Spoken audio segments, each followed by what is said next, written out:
दोस्तों नमस्कार। मास्क है ज़रूरी और 4 गज दूरी है ज़रूरी। घर में रहें तो ज़रूरी नहीं अगर आपको वैक्सीन लग चुकी है, लेकिन बाहर निकलें तो मास्क पहन कर निकलें।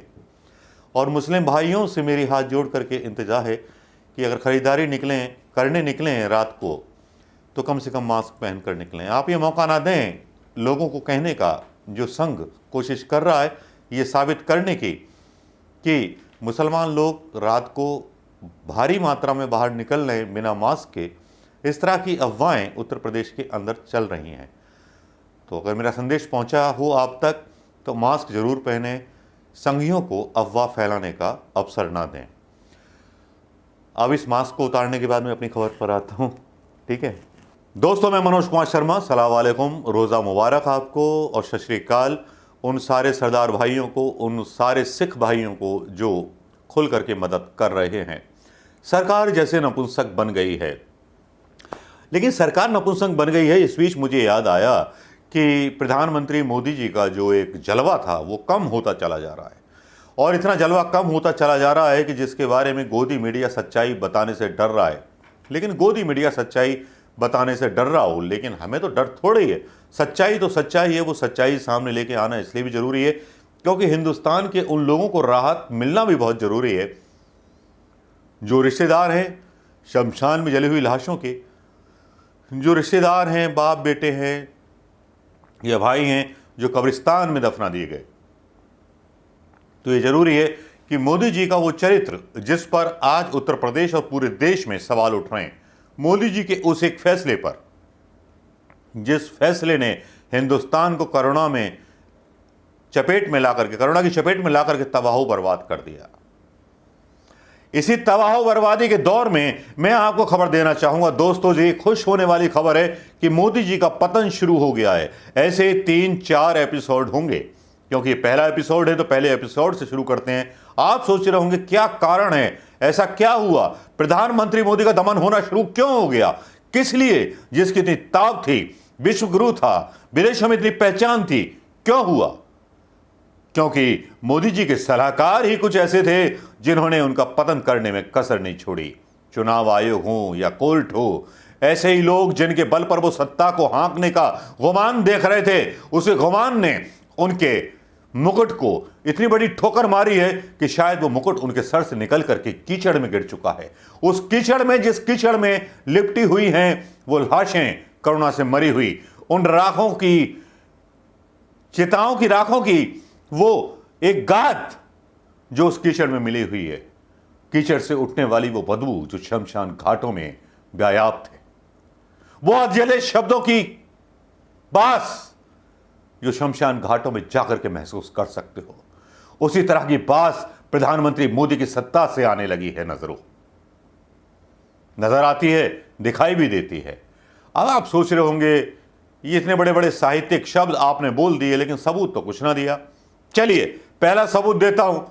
पश्चिम बंगाल में हारने के बाद उत्तर प्रदेश समेत पूरे इंडिया में ये एक मैसेज गया है कि प्रधानमंत्री मोदी को एक मुख्यमंत्री ने हरा दिया। एक मुख्यमंत्री ने, जिसका नाम था ममता बनर्जी, ब्राह्मण ममता बनर्जी। अब यहां कुछ लोग बोलेंगे मनुवादी व्यवस्था है, ये है वो है, लेकिन जाति समीकरणों को हम जेब में डाल के कहीं नहीं ले जा सकते, क्योंकि जाति समीकरण ही उत्तर प्रदेश से लेकर के हिंदी भाषी क्षेत्रों में वोट कराते हैं।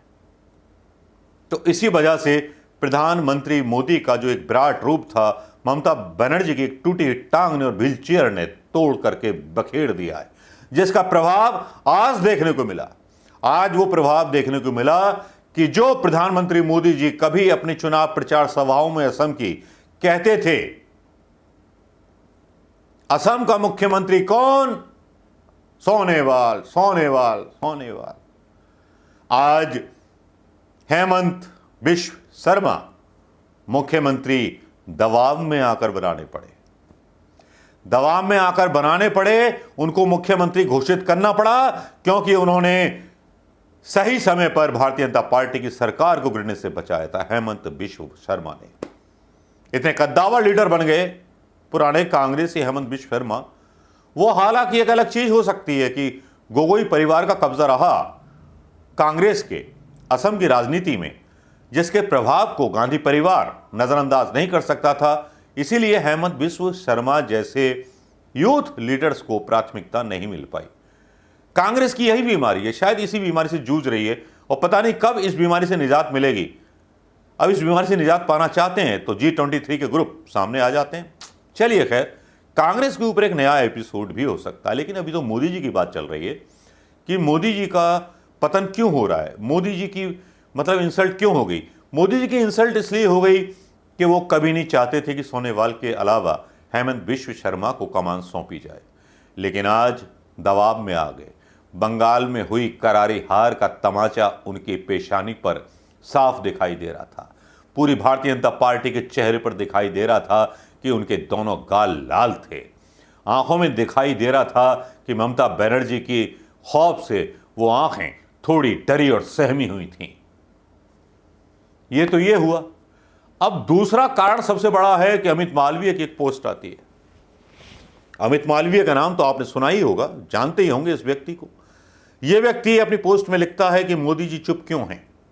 एक बड़ा लंबा चौड़ा आर्टिकल मोदी जी के बारे में आता है। गुजरात के सीएम थे, बने नहीं बने, केशुभाई पटेल, शंकर सिंह बाघेला कैसे वापस गए, कैसे वापस आए, हृदय पांड्या, और पता नहीं बहुत सारी चीजें कही जाती हैं कि मोदी जी चुप रहते हैं, जब बोलते हैं तो उनकी आंखों से विपक्षी डरते हैं।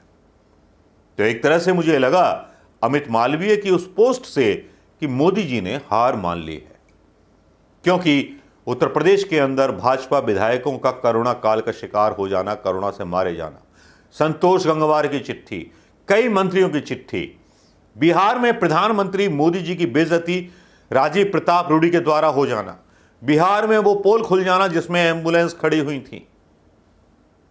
इससे क्या साबित हुआ? प्रधानमंत्री मोदी जी की सत्ता में सेंध लगा दी उन चोरों ने, जिन चोरों से लड़ने का वादा कभी प्रधानमंत्री मोदी करके आए थे। लेकिन आज मोदी जी आज ऐसे हो गए जैसे कि गांधार नरेश थे, आंखों पर पट्टी बांध करके धृतराष्ट्र बने हुए हैं।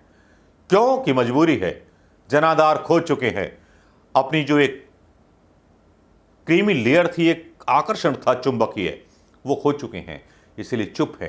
अंतर्राष्ट्रीय मीडिया में बदनामी हो रही है, लैंसेट इनके बारे में बोल रहा है, अंतर्राष्ट्रीय स्तर पर बड़े बड़े लेख छापे जा रहे हैं। आरएसएस भी चुप है, प्रधानमंत्री मोदी भी चुप हैं। बोलते क्यों नहीं, जवाब क्यों नहीं देते? हे तात, विषय बताइए, कारण बताइए, कुछ तो बोलिए। वैक्सीन का ऐलान करने के बाद वैक्सीन कहां गायब हो गई, उसके बारे में राज तो खोलिए प्रधानमंत्री मोदी जी, क्योंकि प्रधानमंत्री मोदी जी के झूठ सबके सामने आने लगे। मैं आपको बता दूं, मेरी आज कई राज्यों में बात हुई, हिंदी भाषी राज्यों में बात हुई, सब जगह बात हुई, और खास तौर पे उन लोगों से बात हुई जो प्रधानमंत्री मोदी जी के ऐसे सपोर्टर थे, अंधे सपोर्टर थे, जो किसी भी हाल में मेरा तर्क सुनने के लिए तैयार नहीं थे। उनके पास पहले से ही कुतर्क तैयार रहता था। आज वो भी मोदी जी को गाली बक रहे थे। यह है वो डर जो एक इंटरनल सर्वे कराया भारतीय जनता पार्टी ने मोदी जी के बारे में, उसमें नेगेटिव मार्क्स आए प्रधानमंत्री मोदी जी के।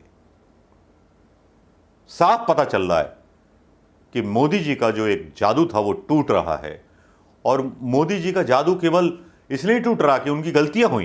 कोरोना एक ऐसी बड़ी वजह बना है जिसमें एक इंटरनेशनल मीडिया ने भी छापा है कि मोदी जी की लोकप्रियता में 15 से 16% गिरावट आई है।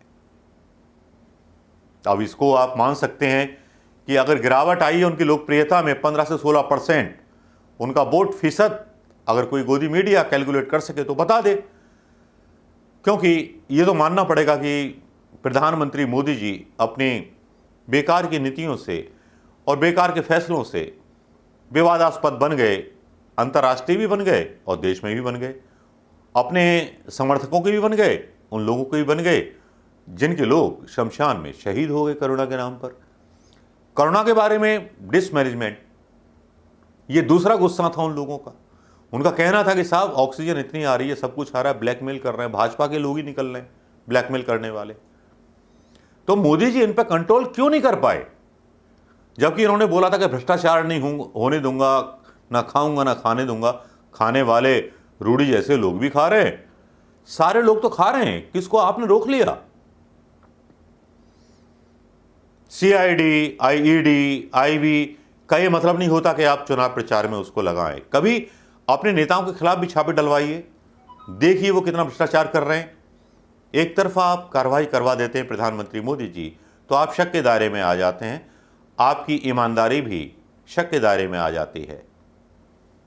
क्योंकि लोगों का तो सपना था ना कि मनमोहन सिंह की जगह बोलने वाला एक प्रधानमंत्री लेके आएंगे, जिसको बोलना आता हो। आपने अभिनय के साथ बहुत कुछ निभाया भी, मीडिया ने आपका साथ दिया, मीडिया ने आपको सपोर्ट किया, लोग फुद्दू बने भी, लेकिन अब मौतों को देख करके और आपकी जो छवि है ना जो आपने बनाई चुनावों में, और ग्राम पंचायत चुनाव कराए, यूपी में फैल गया कोरोना, पता है एक एक गांव में 12-12 मौतें हो रही हैं। इनका पाप किस पे लगेगा? रात को नींद अगर आ जाती हो, आपको रात को नींद ना आती हो, तो सुबह आईना देखना उठ करके और कल्पना करना उन सोशल मीडिया पर पड़ी पोस्टों का, जिनमें कुछ वीडियोस शेयर किए जाते हैं जिसमें कोई मां मर जाती है बिना ऑक्सीजन के, कोई बाप मर जाता है बिना ऑक्सीजन के, कोई बेटी मर जाती है बिना ऑक्सीजन के। दर्द है तो दर्द महसूस कीजिएगा। खैर, दर्द महसूस करना आपका काम नहीं, क्योंकि आपने तो पहले ही बोल दिया था झोला डंडा लेके निकल पड़ूंगा, तो आपसे कुछ उम्मीदें नहीं है। आप केवल झोला डंडा लेकर के देश को छोड़ करके अकेले उसके नाम पर जा सकते हैं। आपका इतना पतन हो गया है, आपकी लोकप्रियता में इतनी कमी हो गई है, फिर भी आप कोई ना कोई नया ड्रामा जरूर कराएंगे। पाकिस्तान पर आक्रमण करेंगे, या चीन पर आक्रमण करेंगे, या कोई नई स्ट्रेटजी लेकर के आ पाएंगे। क्योंकि जब आप चुप होती हैं तो कोई प्लानिंग आपके दिल में चल रही होती है कि अब किस तरह से आना है। हिंदू मुस्लिम एकता ने आपके मुंह पे एक तमाचा मारा है। मुसलमानों ने उन हिंदुओं के शवों को दफनाया है, चिता को आग दी है, जिनके रिश्तेदार उनको छोड़ करके भाग गए।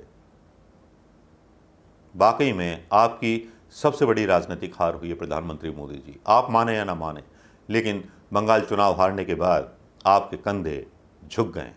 नमस्कार, जय हिंद दोस्तों। सहमत हैं वीडियो से तो कमेंट करना और शेयर करना मत भूलिएगा।